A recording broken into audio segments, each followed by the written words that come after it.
Today's guest is Cecilia Ljung, archaeologist at Uppsala University in Sweden. So welcome to the Grimfrost Longhouse. Great to have you here. Thank you. How was the journey? It was fine. The train was in time, so it was really? great. Yeah. That's fantastic. And you can actually take the train the whole way this time, because I know they have been doing some like railroad work here in Karlstad, so you had to change to the bus for a while and stuff. But No, it was just one excellent. train. So nice. Have you been to Karlstad before, by the way? Yeah, I've been here a couple of years ago to visit the Lars Lerin Museum, and yeah, it's a nice town, I think. So, but that's not why you're here to talk about Karlstad. No.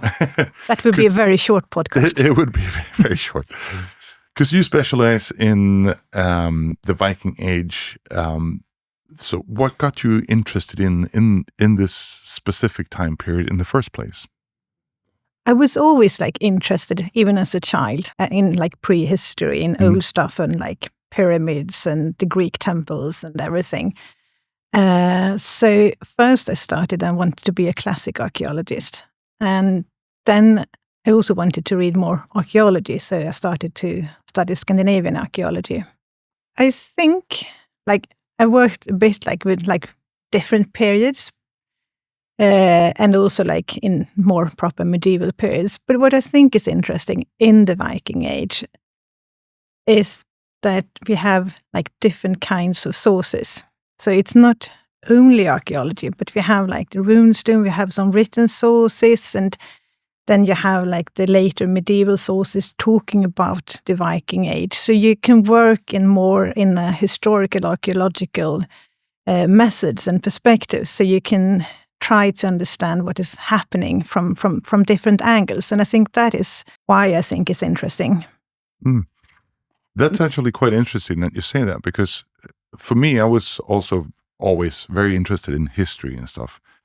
But when I discovered the Viking Age, became more interested in it, it was actually because of sort of the same things. Because I grew up in an area south of Stockholm where there are a lot of runestones. And my older sister, she learned rune writing, and she wrote runes on her wallpaper. And then I discovered the Icelandic sagas and the Eddas and all that stuff. And it really opened up a new world. Would you say it was sort of the same for you? No, not really. Okay. Or when I was a student, I wrote my master first on comparison with the burial traditions in the older Iron Age and the younger Iron Age. So I kind of moved towards the Viking Age. I see. Gradually. And so it was when I did my PhD, I really worked on the transformation from the late Viking Age into the medieval society. So no, so I wasn't that I read the sagas and the writtens and the Eddas and then became. Okay. So for me, it was always even if you have the diversity of sources, it's always been the archaeological record, and that's been my main interest. But then you can broaden it a bit. Yeah. So I was always coming from the archaeological side of it. Yeah, because I was always fascinated by the stories more. Yeah. So I still am most fascinated by the material remains. That is where I'm grounded. Yeah. So one of your current research projects, the conversion in Scandinavia to Christianity. So what's the reason behind this conversion, would you say? Why, just to dive into it, why did Scandinavia become Christian eventually? For several reasons. I think you have to talk about conversions from different perspectives. So one of the perspectives is of course from the elite, and you can see both in archaeology and in written sources that the elite and are driving force behind the conversion, and also in terms of developing a medieval kind of kinship and that kind of rule, and also like a more centralized organization. And also, but it's also, of course, part of like broader transformations, like within Europe at large. So, and with missionaries and efforts to make like the northern frontiers Christian. So there are like different things going on, I would say. And it's also like the reason why like the king or the retinue became Christian and like a local farmer became Christian. It's of course also different. So I think we have like several processes going on at the same time. So what was appealing for like the elite might not have been the same for everyone. Yeah. So, but were the, like, how did it happen? What were the main processes then behind the, like, spreading Christianity throughout the whole of Scandinavia? Would you say, was it like missionaries, or would it be converting the elite and then spreading it downwards, like through society in that aspect? Or yeah, I think we often talk now in research about the conversion as like as something that is social. So you also have to think about how like the power networks work in the Viking society and how like social relations work. So in many circumstances also, I think conversion, we think about religion as a faith, something personal, what you believe in. But religion is also social, what you do and what is allowed, what you are like allowed to do. So in terms, you can see that like missionaries, when we have the written sources, focus on in the early times, like in the Viking Emporia, and also like you can see that the baptism of rulers and so on forth are like really like important events. Or you have the, for example, the Jelling Runestone in Denmark, where King Harald claims that he converted made all the Danes Christian. So you can see that you have like that kind of like political statement. So if you have like a stronger elite and like, or if you have the king, or if you have the retinue, and so you have like the social networks, and the leader converts, then like his friends and their friends needs to follow, so to speak. So in that sense, you can see conversion as like what is socially acceptable at a certain period as well.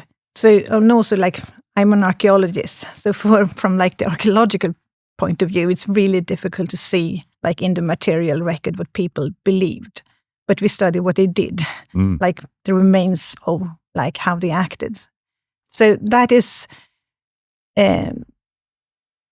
so, and also like in research, like the main narrative of conversion has been like that it is a top-down process. So it starts with the rulers and then heads downwards in society, and possibly also not so much like interest in what like local people did.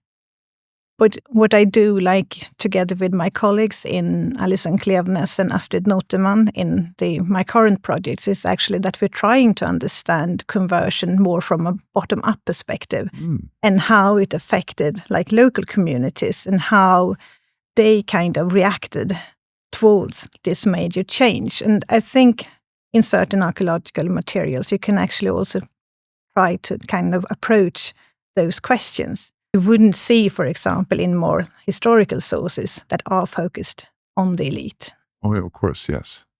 But I mean, so what can the archaeological process tell us about like how that conversions from the ground up? What can it tell us? What like finds do we have that in the material evidence? Yeah. So when you study like the Christianization, like from an archaeological point of view, I think the main like source materials are all the burials from the period, and how like mortuary traditions transformed, and how from like the typical like Viking Age burial practices with cremation and grave goods and so forth. And in the end, everybody ends up in the churchyard. But it's also like how those processes happen differ greatly, like within Scandinavia, both like in pace and the timing and so on. So you can see like areas with like more profound and faster change, and then you can see areas where you have like a long period of diversity in burial practices. And for example, the Lake Mälaren region or like the Baltic island of Gotland. So you can see like people were doing lots of different things at the same time. And I think that is a lens where you can actually try to understand how people reacted and what it did. Yeah, but it must have been a pretty long process then. Like how long did this like conversion take? It's the chronology, so far as we understand it, differs within Scandinavia, but also like the Nordic societies, of course, been like aware of Christianity for long periods, and we have like the accounts of missionaries. For example, in Sweden, Ansgar's mission to Birka is the most like we know most about, but there must have been others that we don't really know about. So this happens like long before you see like the official conversion. But in general, you can say, now this is a generalization, but that the processes in like the southwest, like in the Danish areas, were earlier and faster than, for example, in the like eastern Scandinavia, where change was more protected. So, but that is a generalization. Then you can go into different regions and see different like chronologies and different like reactions towards changes as well. Yeah. So if you look at the archaeological material, then you talk a lot about like the burial traditions and the mortuary traditions. So how do they change during the time of the Christianization of Scandinavia? Can you tell us about that? Yeah. So the first thing we have to bear in mind is that like the burial traditions during the Viking Age also differs like greatly regionally. But there are also like common traits. Like cremation is one, the burial in mounds is another, and then you have like supra-regional like burial practices with ship graves and chamber burials that you find in big areas, but only like among like a smaller stratum of society. But so if we just narrow it down a bit, like to Sweden, so most people were cremated, and then after the remains from the pyre were collected and buried in an urn or in like a cremation layer, and then covered by a visible superstructure, for example, a mound or like some kind of stone setting, a round stone setting, triangular or something else.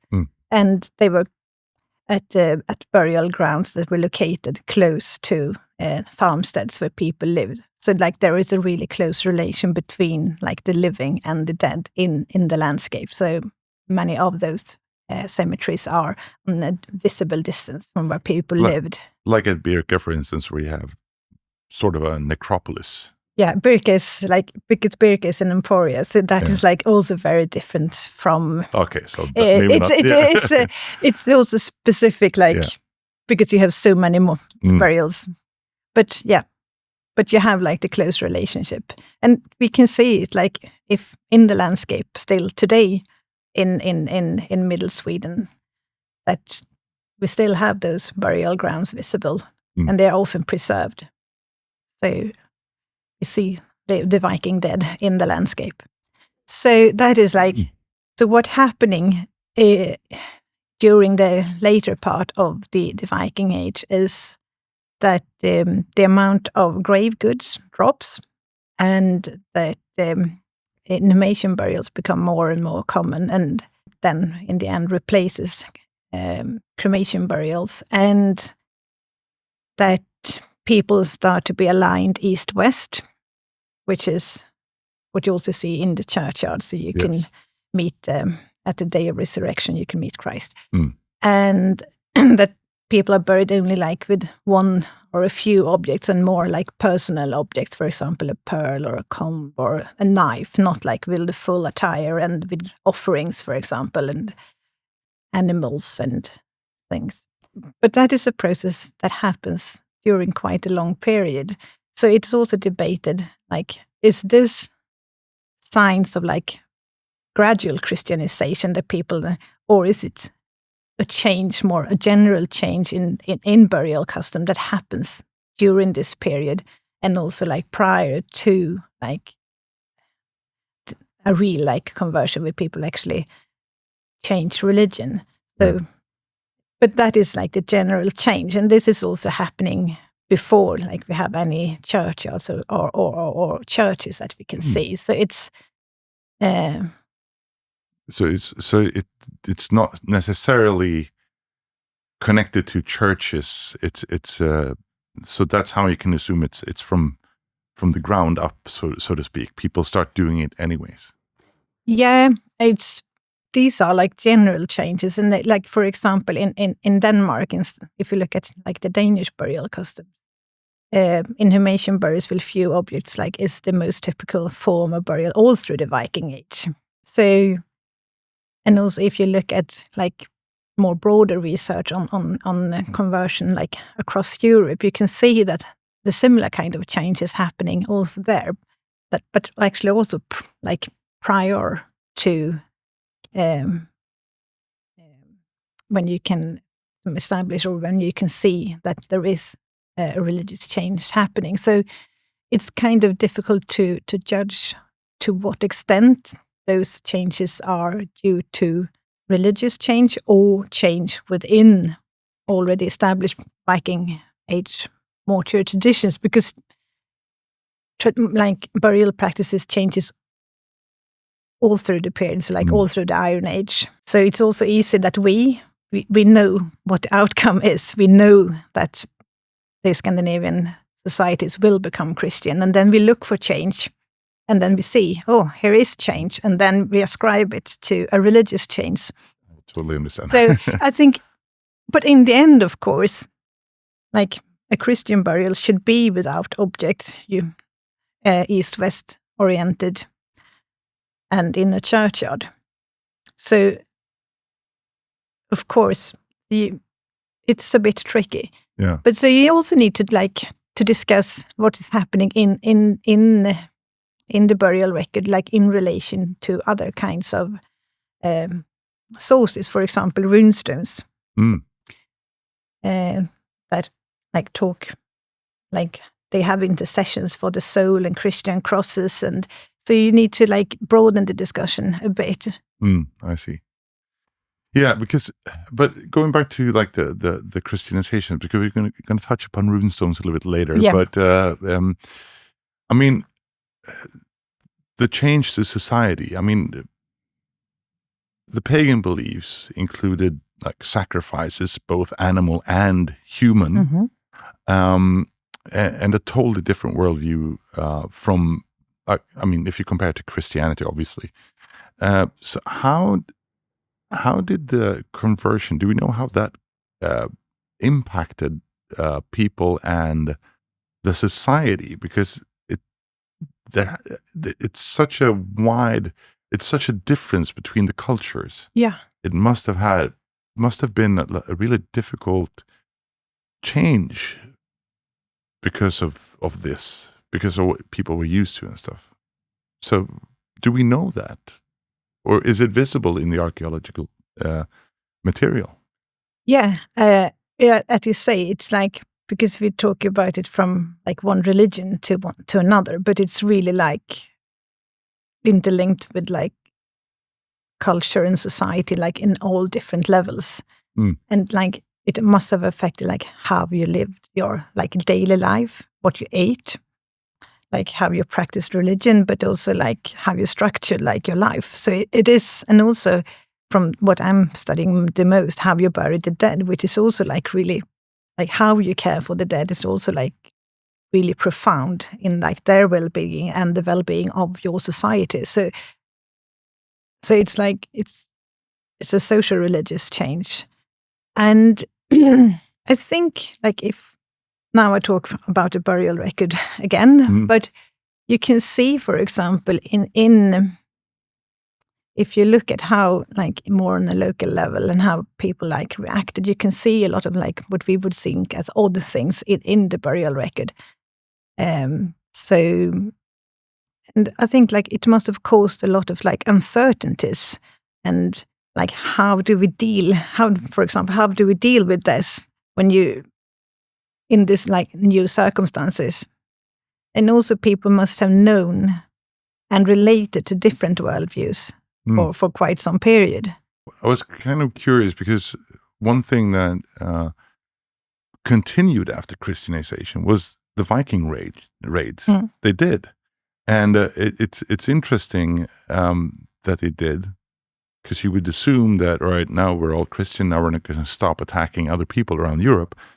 But they continued that. But can it be said that it took, that the raids took a different shape after the Christianization, or did they continue as usual? No, I think from the perspective like of Christianization, like warfare wouldn't change. No. Like, but I was thinking because raids, like, they weren't like attacks on like Christian society for the sake of being Christian societies. Yeah. And also, like, if you look into like the medieval period, and you have the Crusades onto the other side with the Baltic. And also you think you need to know like also like what Christianity the Vikings met. Like the Christianity is also changing. So we think about, possibly from our modern perspective, that like Christianity would be a very peaceful religion compared to, and in some aspect, yes, but we can see, for example, from the representation of a crucifix in early medieval periods, it's always Christ with a crown. He's depicted as the king and the leader. It's not what you see later on in the Middle Ages, where he's dying and he's suffering for the salvation. So that is also something that you would assume is also more appealing to the Nordic societies. And so you wouldn't say that the Christianity that the Vikings met was a very pacifistic religion. No. They had sort of the similar traits then. But how would you say that the recruiting for these Viking raids, especially towards like other Christian countries, would they have been harder, or would they have been the same? Like, how do you motivate people to do this? The raids is not really my special research, so I think other people might answer it better. But I don't think, in terms of recruiting, it would make any difference if you were a Christian or not. Okay. And you can see, like, one reason that they like the Viking raids were so successful is also like it was unstable, like time in Europe, so they could be successful. And also there are a lot of other like warfare between Christian states and Christian kingdoms. So in terms of that, I don't think like religion would affect how they acted across. No. Let's move away from that then. So, but obviously the conversation to Christianity had a huge impact on the Scandinavian society. How big a role did it play in the urbanization of Scandinavia, would you say? I say that urbanization and conversion went hand in hand to a large extent. So, and also many of the towns that were founded like in the late 10th century and the early 11th century, like Sigtuna and Lund and Trondheim, for example, also acted as bridgeheads. Bridgeheads. Yeah. Bridgeheads. Yes. Thank you. Like for like in the new religion, and also in tandem with the emerging central power and kingship. So, but you can see also like different from the Viking Age emporium, for example, Birka, where you have in the written sources, it's mentioned a church, and And you see also in Ribe, they have excavated burials that approximately date to the time of Ansgar's mission. So, and it's very probable that those Viking emporias had Christian communities. And also, of course, people from Europe that were already Christian might have lived there. But what you see is something, these emporias are different from the towns that emerged like in the like transition from the Viking Age to the Middle Ages. So what you see is often that early like traces of like Christian practices, for example, early churchyards and so on, are found in the early towns.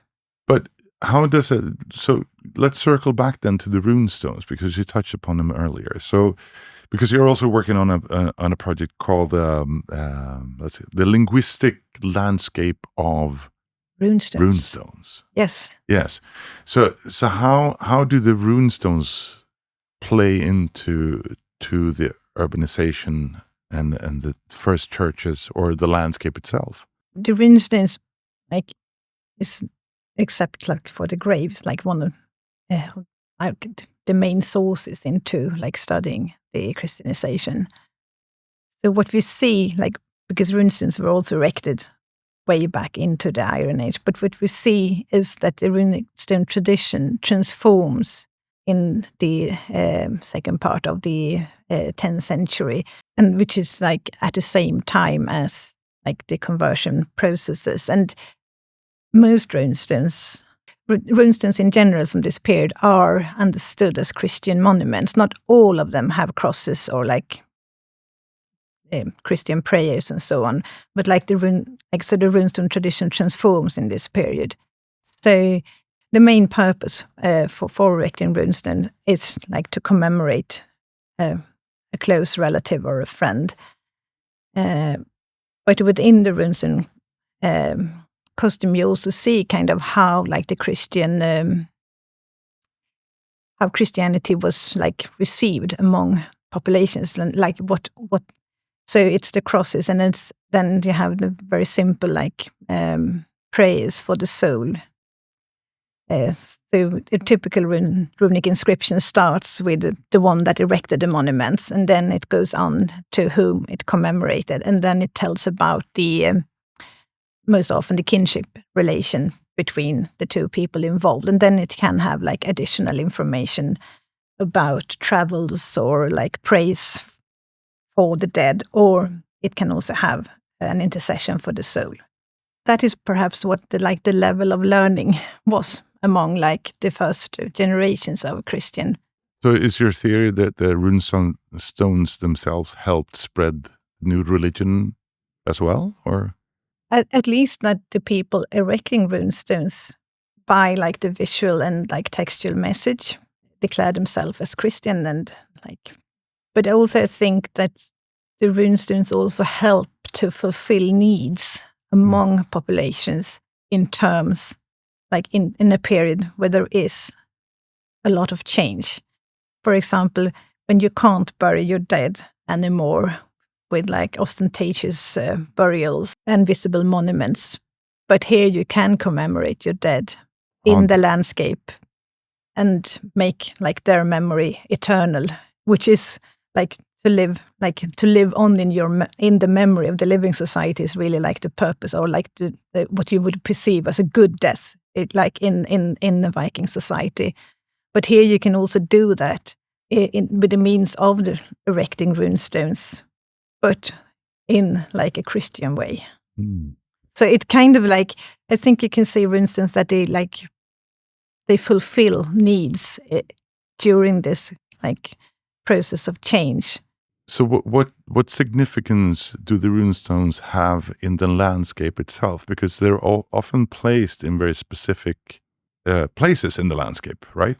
Place to be seen. So they're placed along roads and cemeteries and in boundaries in the landscape. But they can also be placed like in thing places and meeting places and so on, and harbor sites. And bridges have. Bridges. Yeah. That is a like Well, that's a border. No, it's a crossing. It's a crossing, and it's bridges and roads are like connected because you need to come to the bridge and then. Yes. But also you can say, but also like the Runestone tradition transforms during the conversion. So what you see, particularly like in the landscape south of the Lake Mälaren district in the Götaland, the Runestone tradition transforms and is transferred from this typical landscape setting into the churchyard. So here, like the end of the Runestone tradition comprises grave monuments. So you have recumbent slabs with or without head and footstones, or like kist comprising of 5 different slabs that is standing above ground. So they have the same kind of runic inscription as runestones erected in the landscape setting. And they have the animal ornamentation, like the ringeriken Une style that you see in runestones and on like Viking Age art in the like 11th century on like a lot of different media. And those were erected at early churchyards. So here you can actually see that like the memorial tradition from like is transferred from the landscape setting and then is actually connected with the burial. So so you can commemorate your dead in this new setting in the churchyard, but still commemorate the kinship relations and also like have this visible monument, but in a new setting. So they can work in different ways. That's very interesting. But what other functions did the runestones have then? I mean, if I'm not mistaken, and I must think a little bit harder on this, but I think this is true, that a lot of times grave mounds were often like a boundary, like this grave mound, the significance behind it is that this land is ours through heritage. Mm-hmm. Would you say that the runestone replaced the grave mounds in that aspect as well? They tie into it. Because how I view the runic stones are like, you can see that like the main function is commemorative. So that is kind of like you have an umbrella, but then they can have like a lot of different like specific functions that can be activated like in different circumstances. So for example, sometimes it tells about the bridge and the bridge building. Sometimes it tells about ownership.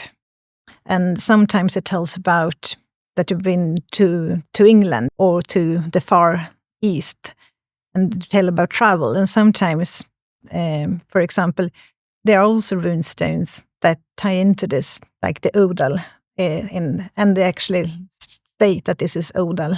So the Odal is like the land that has been within a family for certain generations, and it's guarded by specific rules, so you can't sell it. And Torun Zachrisson has written a lot about this, and and the mounds could be like it's like physical like marker, so you can say, okay, here is my father and grandfather and so forth back through those mounds. But also sometimes the runestones, a few runestones also cite like those generations in order to protect the right to the land. I see. Yeah, that makes total sense. But I'm actually curious also too, because Sweden has by far the largest amount of runestones. But if I'm not mistaken, the practice of raising runestones started in Denmark. Yeah, if you talk about the Viking Age runestones, so we have runestones from the older Iron Age. Of course. Yeah, you can see it has like a revival in Denmark, and it's so they have more runestones from the early Iron Age. But also you have like in Sweden you have the Rök runestone, like possibly the most famous runestone, and the Spalasa runestone, and they are right from the early Viking Age as well. So, but yes, more like as a fashion on a broader scale, with more families erecting runestones, then you can see something is really happening in Denmark. What would you say are the reasons why it became such a popular thing because most of the runestones in Sweden are Christian runestones.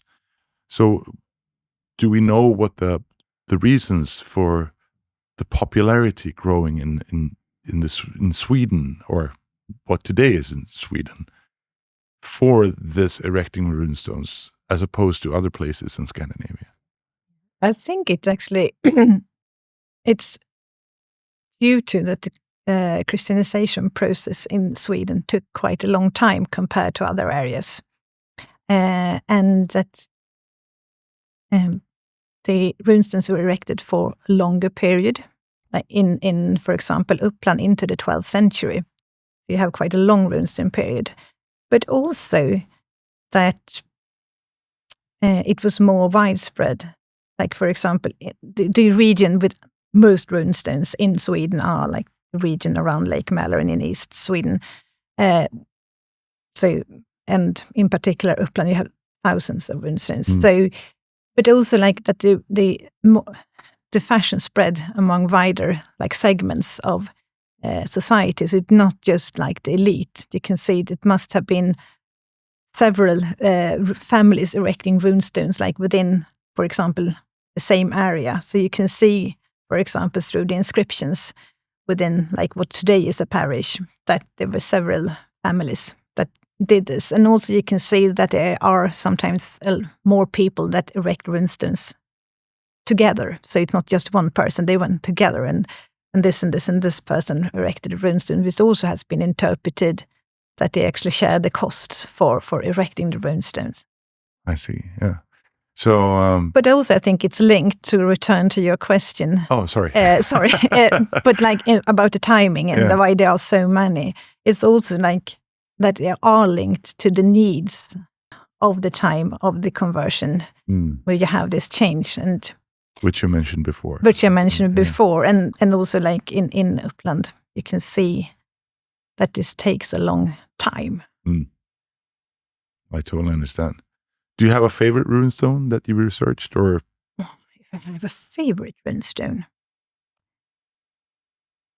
Yeah, one. Or I have several favorite runestones, but it's one. It's the Hillesjö stone. It's in Hillesjö on the Mälaren, in one island in Mälaren, and it's erected by a woman, Ljung, who is a widow, and she was a widow twice. Now I need to remember because the runic inscription is so long, so I should have to read it. But and then it commemorates also her daughter. It talks about her daughter Inga. So, and she was also married twice, and all the men and all the children die. So it's like in a way it's really like sad inscriptions.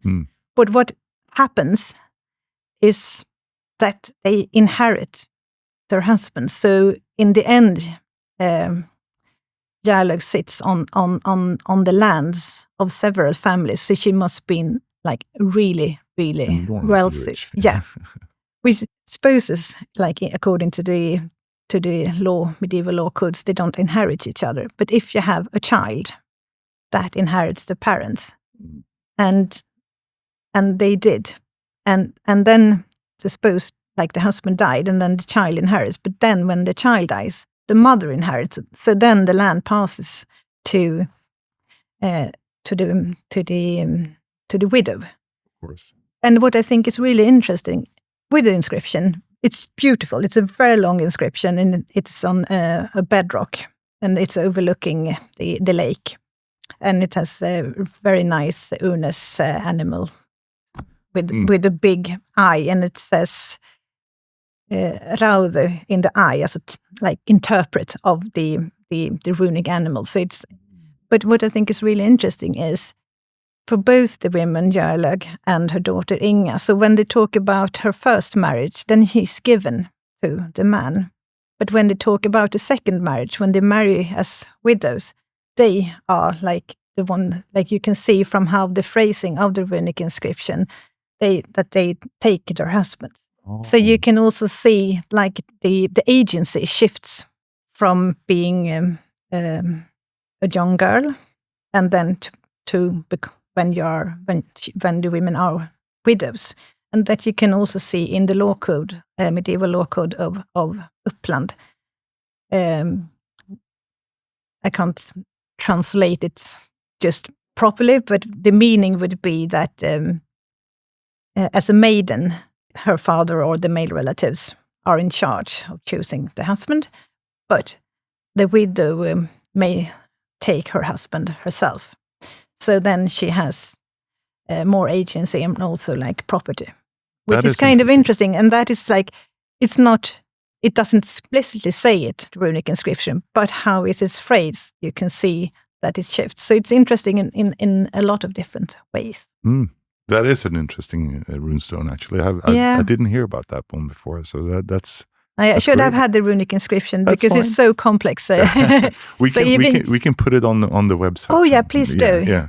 And no, so it's one of my favorites, but I have several. There's so many great ones, obviously, but I actually struggle to find my favorite. I think actually one of my favorites that I learned about, anyways, was one that Henrik Williams told us about in one of the first podcasts that we had, which was first thought of as a hoax runestone, but later they have discovered that it might be like an actual runestone.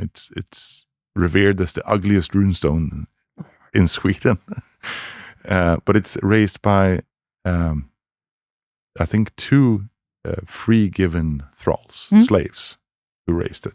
So I think that's one of my favorite ones. I think it's amazing. Like, it's really poorly executed, but it has such an historical value, I think.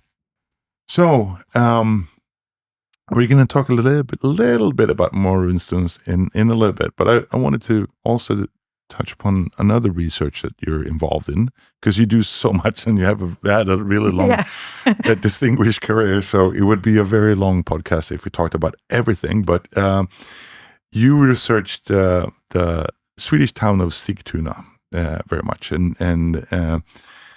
which in a way, I guess, would be the successor to Birka because of the proximity, I would assume. But this town was. When was Sigtuna founded, and why? What we know from the archaeological dating of the oldest layers and from dendrochronology of wood features in those layers around 980-ish, give or take 10 years. What was the population like from the beginning? Do we know that? Yeah, we know from osteological research on the excavated burials, but also from DNA and strontium isotope analysis, where you can talk about kinship and genetic ancestry and mobility. So as far as we know today, it is a varied population comprising both people that have been growing up in the region, but also people that come from other areas. That moved to Sigtuna at some point during their life. And that is actually what we see, the discussion about Sigtuna has been if it was very much like a local town, where the king invited his loyal followers to come and live and have a town yard, or if it was this cosmopolitan town that we actually can see from the find materials. But it's probably a bit of both. So we can actually see what both people that came from close by, but people also coming from other parts of the world. But the problem is with this stable strontium analysis. You can see that people are not from the region where they died, but those values, it doesn't give you the label where people come from. It came from a region with this type of bedrock, and then you have several options. I see. So the reason then for founding Sigtuna would be that the king founded it for his loyal subjects, if you want. But then it became a popular place to move to. No, what you can see, like from like the layout of the town, is that it is like it's large from the start, and it has like a clear plan. So it's nothing that is like organically like grown that people just came, but it is like it's very well thought through. Yeah, and I think you need to see it like in relation to other towns founded at the same period. So Sigtuna is normally perceived as a royal foundation, but it is also like what kings do at this time, what they need to do, and also like that these towns also functioned very much as sites for like royal control and like and Christianity and like the emergence of like a stronger central power and Christianity also went very much like hand in hand. So you can see that Sigtuna probably had both of those functions, and of course the trade function. So was Sigtuna part of the conversion to Christianity in Sweden, or was it like not I think it was necessarily important for the conversion or like spreading new religion like further in like into Uppland. And this is supposed to do with the Sigtuna research, but also like research on transformations of burial costumes. So what you can see in Uppland and the Mälaren region in this period is that there are a great diversity, like in the 11th century, how people buried the dead. So you can see that they continuously used older cemeteries that go back like 7 centuries. They're also like a foundation of new burial ground with only inhumation burials. But inhumation burials can also be added to already existing burial grounds, and also you have new features. So you have rectangular stone settings, and those often contain east-west facing inhumation burials. So those are like interpreted as Christian burials, but within existing burial settings. But also there are like cremation burial didn't cease altogether until probably in the early 12th century in some areas, and also furnished burial continued. So you can see a lot of things are going on the same time, and so you see like this diversity, and it's probably also like reflecting that local communities could actually influence this quite a lot on their own choice, and also that there probably isn't a central power that is strong enough to really enforce like a change that everybody does the same. So, and also of course, and the emerging like ecclesiastical structure it's a bit later probably than like, for example, in southern Scandinavia. So, and also this goes together with the long runestone fashion. So it's a lot of things going on at the same time. I don't think yet we fully understand like how this happened. Okay. So, but this is like, and also like, and when Sigtuna is founded like in 980, it's really like at the start of the process, I think, of conversion, like at a larger scale, or at least when we see it more visibly in the archaeological record. How would you say that urban life in Sigtuna would have been during like when the city was built or founded? Can we describe it somehow? Okay, so you have to think that all the buildings were of wood, and they are packed rather like closely together. And from like our perspective, it's a small place, but not from the perspective of like people living at that time. And it was and you have animals and like, and when we excavate in Sigtuna, you can see that like the layers with like rubbish and so on are like really thick, and they built really quickly in the early period. So the town is just built on top of each other. So I would guess it was really smelly. Sounds like it. And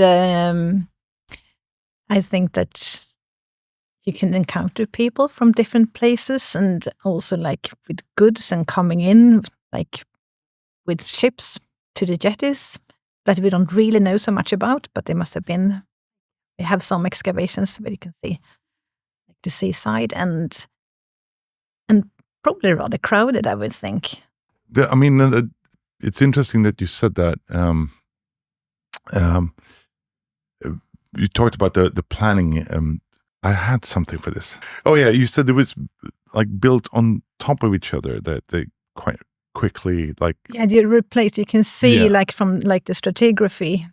Yes, like the buildings are replaced rather quickly. Yeah, but is it true that the city plan, like, still is based on the original Viking Age, like, plan? Yeah, you can still see like it is actually with a small like but because what we probably see is like from the very like first phase of Sigtuna, it is a slightly different plan. And then the town was reorganized. And you can also see that there are burnt layers over those that has been identified in different parts of the town. So what's probably happening is that after some decades, there is a reorganization. So now, when you see Sigtuna, or like for the most part of like the town's history, it's the main street, and then you have town plots on both sides, really long and narrow town plots. And that street is actually the same street that is still the main street in Sigtuna. So when you walk on the main streets in Sigtuna, you walk on the Viking Age street. So when you excavate in the street, you actually see like the different layers of like the street. I have to think of that next time I go there. And some of like the town plots and the boundaries are like approximately like, you can see they were more narrow, so the town plots are bigger. But yes, you can still see like the layout of the town. But like the very early phase, it's probably just one like row of narrow town plots and possibly like and no like main street dividing them. Possibly it could have been some kind of road along the shoreline and also a bit higher up in the town. So yeah, but it's like it is because the heydays were rather early. So like the town loses its like significance in the Middle Ages. So and then it just becomes like a slumbering small town. So that's why it's also well preserved until today. Because you talked about also about the burnt ashes that you find. The city was attacked in the 12th century. Are the ashes like the remains of that attack, or is it like several fires? That is difficult to say because it's a wooden town. So there are several, like there are fires, and a lot of houses has been like burnt down for different reasons. And I guess you can imagine like a fire starting in one house would spread quickly because the house is packed really tightly together. And so there are like a lot of like burnt layers in the town. So just linking one to a specific event like that could be difficult. And also like if things are built up approximately the same like places before. Yeah. Okay. So yeah, because they didn't, as you said, they didn't really change the layout. The main road is still the same, and the plots are the same. And also Sigtuna, what you see today, you have the ruins of the stone churches, and many of them are still standing. So that therefore, like when you walk around in Sigtuna, you can quite easily like imagine how the early medieval town looked like. Yeah, it's a long time since I was there. I have to go back, I think. Yeah, it's a beautiful place, though. It is. Yeah. But what is very specific about Sigtuna as well is that you have the so-called graveyards. So you have the settlement area is surrounded by burial grounds, and most like the towns founded at this period in other places, all burials took place at churchyard right from the start. But the situation in Sigtuna is different. So Sigtuna is like not behaving exactly as like the sister towns from like the same period in other places in Norway and Denmark, for example. So here, like the dead are grouped in smaller groups, and there are no like traces of wooden churches are found, and it doesn't seem that those like are aligned with wooden churches because the alignment of the graves differs somehow, and they are inhumation burials, and they are often buried in wooden kists.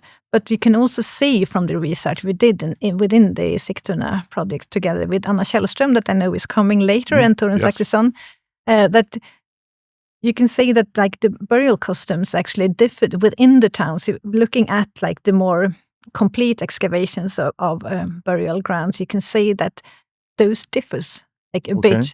So it seems like even like in like the urban communities actually buried like the dead slightly differently in different places, but approximately at the same time. And what is also very interesting in Sigtuna, that there are grave fields as well with stone settings. So they have like the visible superstructures, and those are in higher position in the terrain, overlooking like the sea or like the roads leading into Sigtuna. And then you have those graveyards that are very close to like this the settlement and the town yards, and those are flat ground. They must have been marked some way at that time, because they very seldom cut each other, but like not with mounds or stone, or like something bigger or more visible. But those the burial grounds with the visible superstructure looks very much like cemeteries in the landscape in Uppland. So you can see there's like also like within this town, you can see that the dead were buried in different ways. And then also they have signs of probably early churchyard burial as well. So it is a lot of things going on at the same time, which is very complex and very interesting. But so pagan and Christian burials, but they wouldn't be mixed, right? Not necessarily pagan burials, I would say. Sigtuna is understood as a Christian foundation from the start, and from like the find material and so on. It seems, and almost all of the burials are inhumation burials, but one is a cremation burial, and there are signs that there might have been some cremation burials as well, which doesn't necessarily contradict that the town as in general is a Christian town, but it's some kind of like freedom in how to, or like at least one person in that grave was cremated, which is kind of interesting that is actually happening. But so you had like more old, not necessarily Christian or not Christian, but so you had like old school graves there, more like new school graves there, if you want. Yeah. So, but they wouldn't intermingle then. It would be like separate areas. Yeah, separate areas in separate in the topography in the although town. They were contemporary. Yeah, that's very fascinating. As far as we can say, but from like the coin finds. So one of the graves which is called the Kalvhagen Cemetery, which is with the biggest cemetery with visible superstructures, indicate that it's from after 1050. And so so you would think like it was like a chronological development, like that burial tradition transformed, but it seems to be a lot of things happening at the same time. And I think it's also kind of interesting when thinking about, because you asked me before, like who were living in the town. And of course, towns, they are like new foundations, and also like it upends like the normal like social order when you have like the kinship, and you have, for example, your village and your farm, and you have your relatives among you. So here is also like probably forming new kinds of like social interaction. Of course, yeah. And I think, and you have to look at the burial practices in relation to that, and also like that people are actually coming from different areas in different places, and possibly didn't live among like the close relations.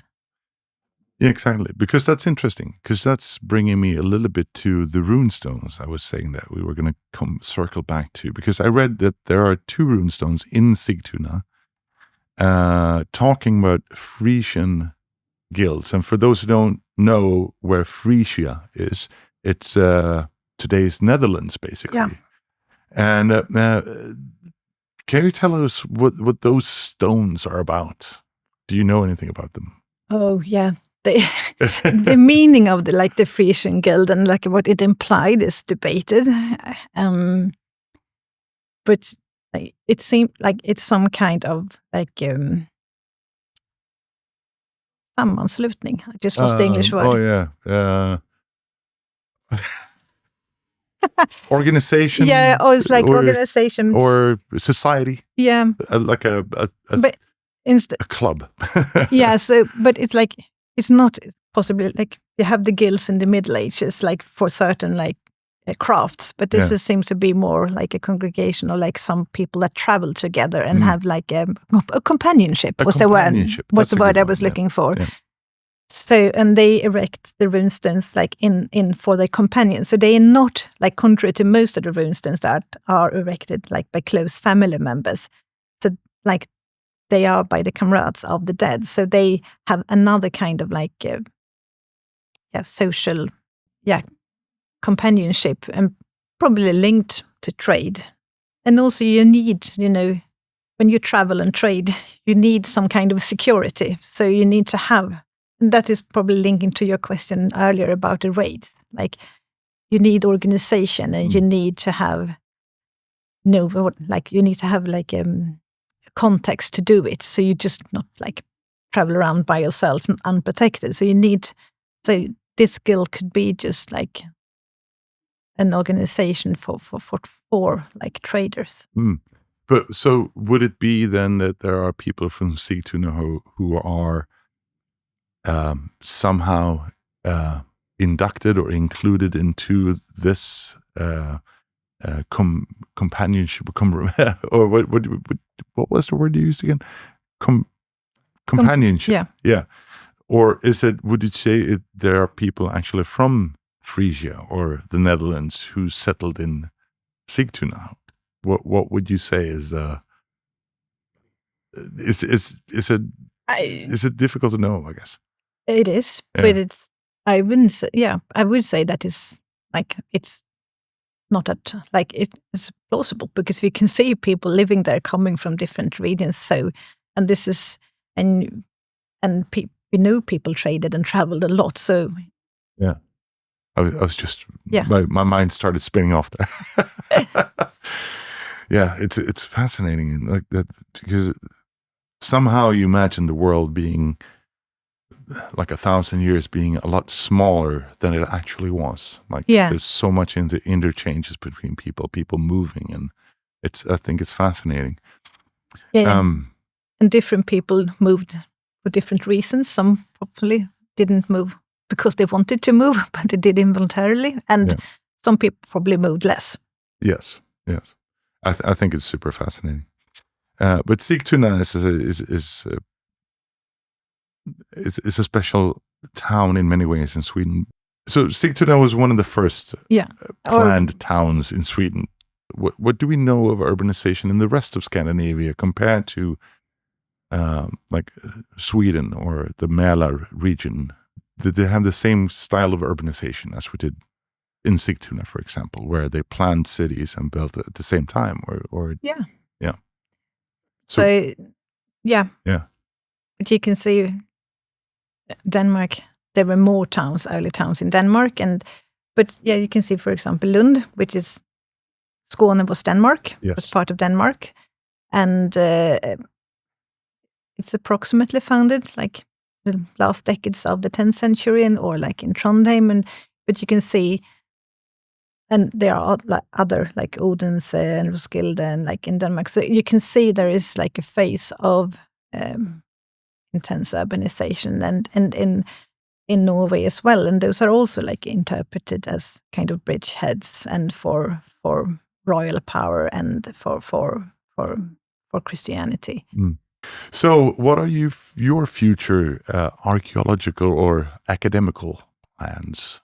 What's coming up for you in coming years? Continue research. So I have, as you said, several projects ongoing. So possibly what I'm looking forward to most now is the research on like the conversion from the bottom-up perspective that I'm doing with my colleagues. So we have 2 sets of projects, like one focusing on Gotland, which is really interesting because Gotland is really like an island of its own. Yeah.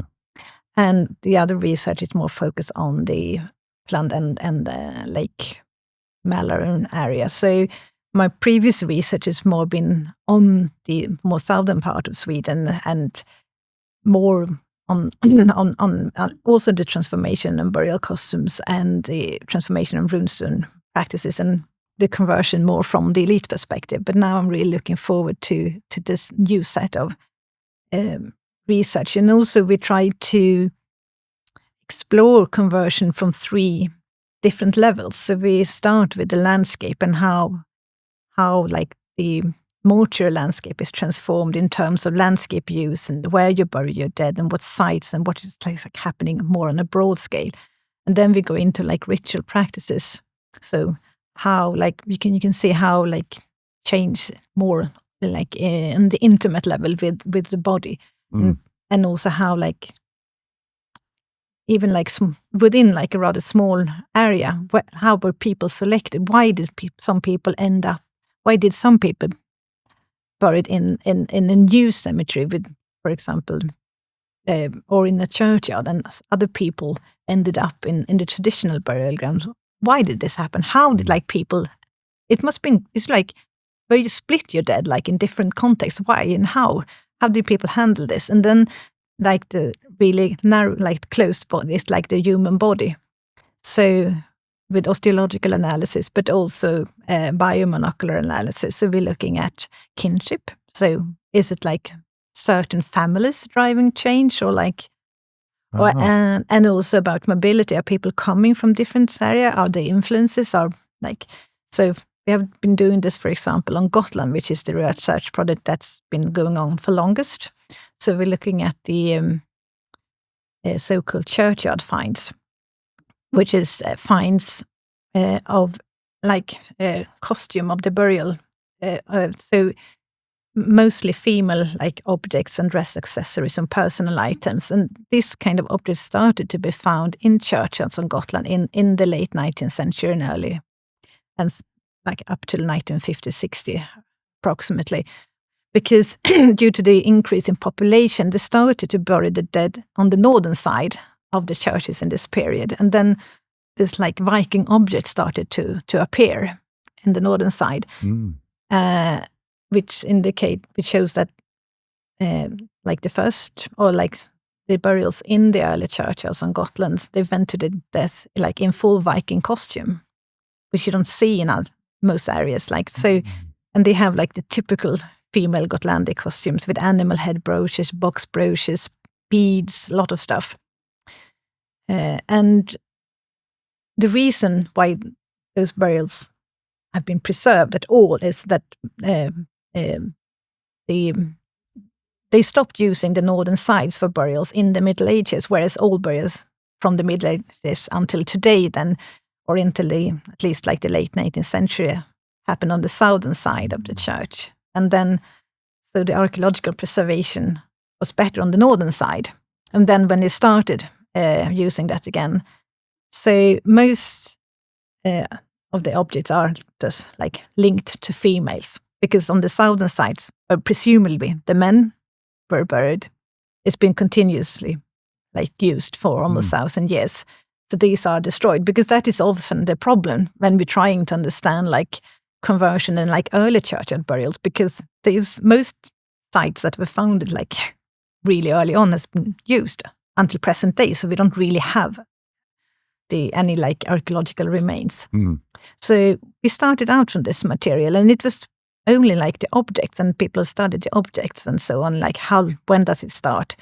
Like how long did people like have furnished burials in churchyard settings? But we also wanted to know about the people, and actually tried to track down and found like the human remains of several of these burials. And not always like that you can link, because most of the burials are not like done by archaeologists, it's by grave diggers, but it has been collected. And also, so Astrid Noteman, my colleagues, did the archaeological assessment, but we've also done the DNA and strontium. So, and we can see, for example, from the DNA that the sex segregation is really strict. So all, for example, the site where we have most individuals from is Garda and southern Gotland. So even like girls or like children are girls, small babies are girls. So you can see that. And these are like, now we're processing like the results. So I'm really like interested in how far we can go and seeing like, and we're also waiting for some other analysis and to see like how you can use like archaeology and the results of these studies and how try to understand like the people, like the drivers of change and in this period. So that is what I'm looking forward to most, I think. Yeah, it sounds super interesting. I was just curious, because Gotland, I know I have a summer house in Gotland, actually, so I've been there quite a lot. It is a different place even today. It's like going to a different world in many ways.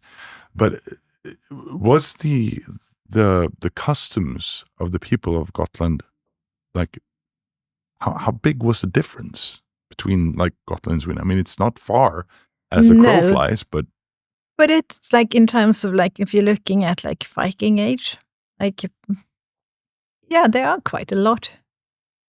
Like of course it ties in with like the overall, but it is different. Like in they have like some like pan-Scandinavian mortuary practices are not like used in Gotland, and they have like the regional like traditions that we don't see like in the mainland, or that were not used anymore on the mainland, but they continue doing them like in the Viking Age, but it's not previous, like earlier on in the mainland. It's I can talk a long time about this. I just written a paper on Viking Age burial customs with some colleagues on Gotland. So, but you can say, it is, and also like the female costume is different, and so it's like they are. I would say that they are deliberately different. Well, you have to come back, and then we'll do a Gotland special together. Yeah, we can do a Gotland like in a year or two when we have like all the results together. We can do a Gotland one, and that would be amazing. We need to process those, but it's it's super interesting actually, yeah, great. Well, we always ask our guests a couple of questions to round things off. Ooh. And we always ask them the same one, same two questions. And the first one is, if you could be a fly on the wall during any event or time period during the Viking Age, just to observe it, what would you like to see? What would you like to experience? So you can only choose one. Well, you can choose several. There's no real rules, but you know. Okay, now I have to think what I would like to know. You can choose a couple and explain why. I think I would like to attend like a funeral. For example, we were talking about Gotland. It could be really like any, but from this period, let's say like from mid-11th century. I would like to know how people talked, what it did, like, because we know so little, like what kind of like religious expertise was present, like how much, like how did they understand, like for example, so like at some transformation, like early, like it could be like an early churchyard, but it could also be like a burial, or both actually, for example, at a traditional burial ground. And what rituals did they do? Like all the things things that doesn't read like any material traces. What did they say? What did they cite? Like how did they act? Like how did they prepare the body for the death? Like for the grave? And how, like what did they do? Like I don't know. The whole ritual. The whole ritual, like all of these things. sometimes we can glimpse it, like it's like through really like how bodies are placed, and sometimes like if we can see like traces of plants and like, but like really how they enacted. And like I think if I could do that, I would say I like interpreted a lot of things like possibly not correct, and I missed so much. But I would like to be there and also like to understand how they like perceived like.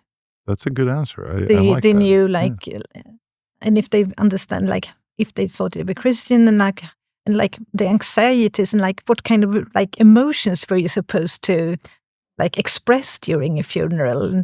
Yeah, because you never think about that. I mean, changing a belief system and rituals, because obviously burials are a huge part of human life. Yeah. To bury your ancestors. And when you change a belief system and you change traditions, like that. And not just the belief system, but just like the impact of doing things in a different way, I think is really profound. Yeah. So even if like we are not super religious anymore, most people are not, but like we go to funerals and certain things like, even if it's not a Christian funeral, if like it's like just like a secular funeral, you have like the body is placed in a kist or in an urn, and you have rituals even if you're not religious, and you need to take care and you need to do things like in order to like to heal as a society or a group, and even people that are not Christian, you still do it. But imagine if you do something completely different. You just change rituals from one day to another almost. And I think like even like believing is like one thing and thinking is one thing, but also like I think it's really a power of doing. What you do is really like it also impacts what you believe. It's not just like you believe something and then you do it, but it's also like you do it and then it also like it changes in the end, I think, what you believe.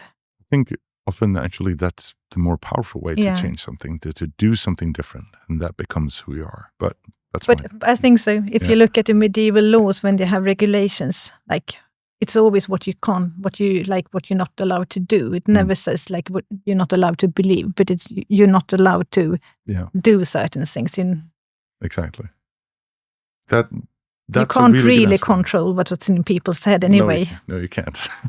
Not yet. Hopefully never. Hopefully never. All right. So that was question number 1. Yeah. Great answer, by the way. Now, question number 2, and I think this based on our conversation before this podcast, I think I know what the answer is, but I'm going to ask it anyways. Would you have wanted to live back then? No. Very much not. No, no. I think for so many different reasons, like healthcare, like what you eat, like being a woman, having given birth to 3 children. I think I would probably not be sitting here today if I was living in the Viking Age. So I would be dead by now. So, and just like heavy labor, a lot of uncertainties and living conditions. And no, I'm really happy to be living now. I'm really, but I think it's really interesting too. And that does not necessarily mean that's to interest in the Viking Age, but like in any kind of like period, because I think it's the interest in how people live during different circumstances and how they form the world and understanding of it. And that is interesting. But I would not necessarily live in that period. I could be the fly. The fly on like the wall. For one day, but that would be enough, I think. I actually happen to agree with you. I would not want to live back then. But it would definitely be interesting to witness some stuff, for sure. Bit of time traveling. Exactly. Well, thank you so much for coming here to talk to us today, Cecilia. It's been great to have you here, and wish you luck with your ongoing projects. Thank you. Hopefully we can have you back and talk a bit more about Gotland. I'm really looking forward to that. I like that, and thank you for having me. Oh, our pleasure. Thank you so much. Thank you. Hey guys, if you enjoyed this episode, check out our other episodes on our YouTube channel, Spotify, and other podcast streaming services. And also, subscribe to support our work. Thanks for listening.